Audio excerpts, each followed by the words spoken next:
Assalamualaikum warahmatullahi wabarakatuh. Salam sejahtera untuk kita semua. Kami dari kelompok 11 akan mencoba memaparkan materi tentang konsep belajar dan pembelajaran. Tugas mata kuliah teori belajar dan pembelajaran dengan dosen pengampu Ibu Desi Rantasari Martini MPD.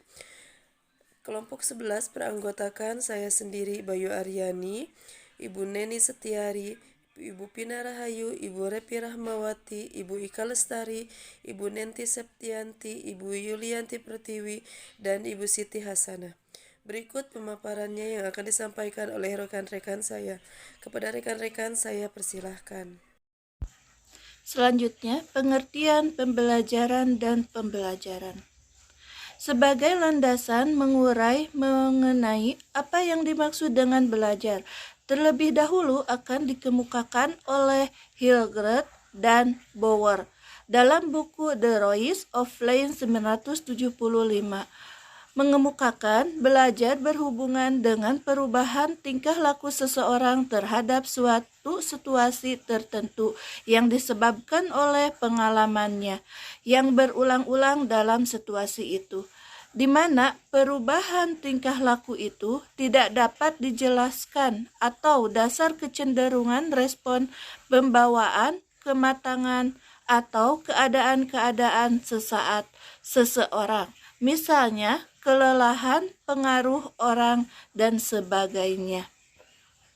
Untuk menangkap isi dan pesan belajar, maka dalam hal belajar tersebut, individu menggunakan kemampuan pada anak-anak. Yang pertama, kognitif, yaitu kemampuan yang berkemauan dengan pengetahuan, penalaran atau pikiran, terdiri dari kategori pengetahuan, pemahaman, penerapan, analisis, sintesis, dan evaluasi.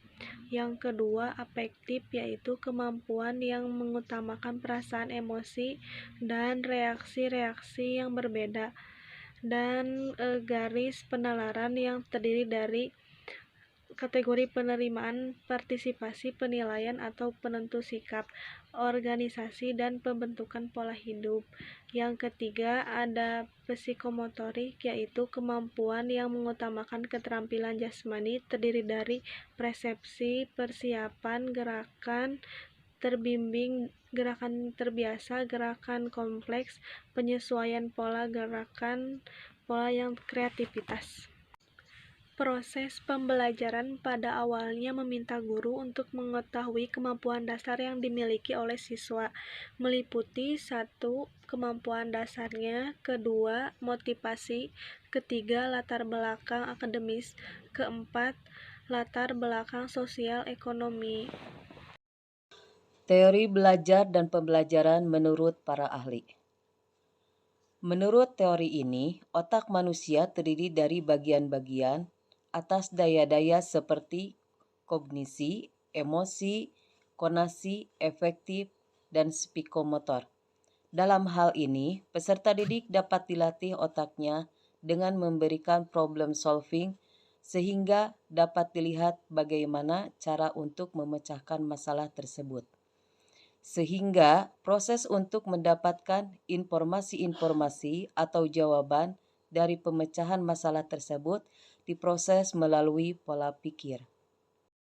Menurut teori ini, peserta didik dipandang sebagai suatu keseluruhan organisme yang dinamis dan berinteraksi dengan lingkungan sekitarnya untuk mencapai tujuan-tujuan tertentu.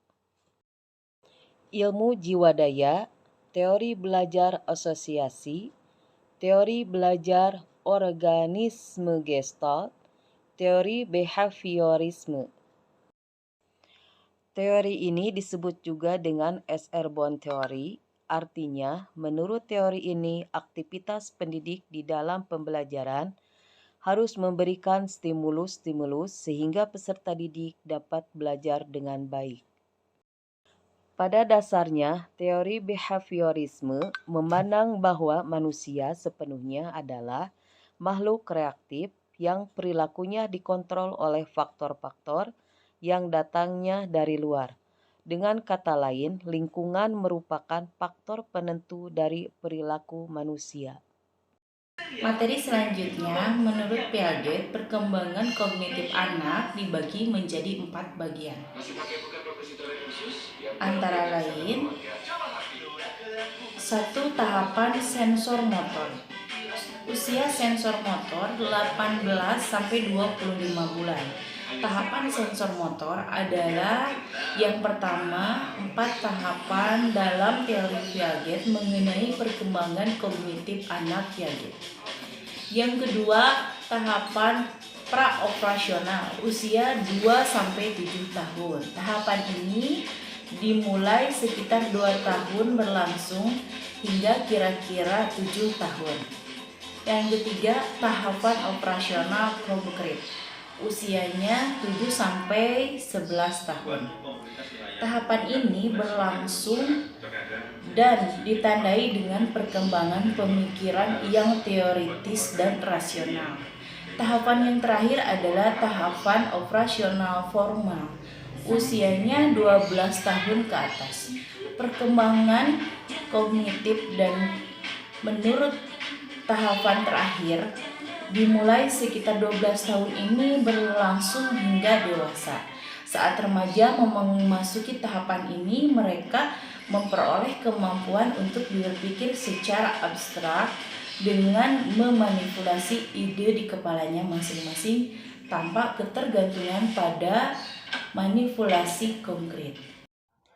Berikut ini merupakan 8 kecerdasan jamak yang ditemukan oleh Howard Gardner.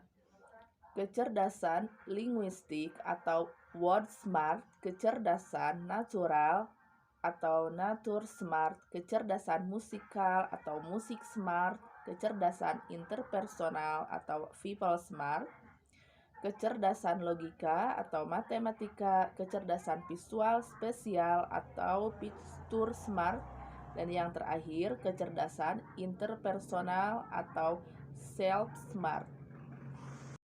Pengaruh teori humanisme terhadap proses pembelajaran. Yang pertama, individualisasi.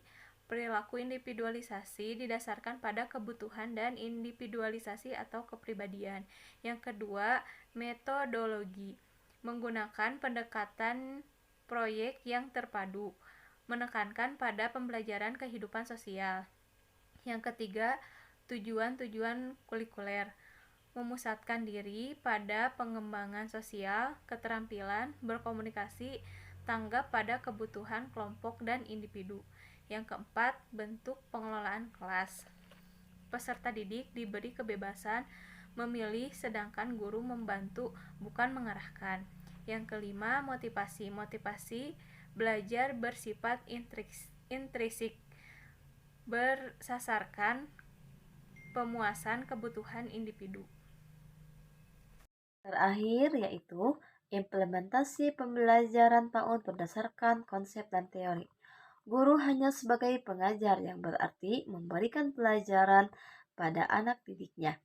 Namun sekarang guru bukan hanya sebatas memberikan materi saja, namun juga merupakan pendidik yang berarti memberikan materi pelajaran dan memastikan bahwa anak didiknya mampu memahami maksud pembelajaran tersebut. Kini, guru juga tidak hanya memberikan materi saja, namun juga memberikan didikan, memotivasi, memberi teladan, serta membentuk karakter anak didiknya juga. Berdasarkan konsep pembelajaran anak, dapat belajar melalui stimulus yang diberikan oleh guru, yang kemudian akan direspon oleh anak dalam perilakunya.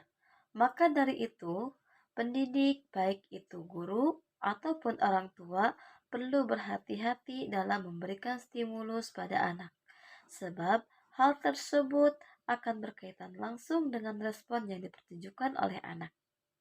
Itulah sebabnya mengapa pendidik tidak hanya sekedar perlu mengetahui konsep dan teori, namun perlu memahami dan mengaplikasikannya.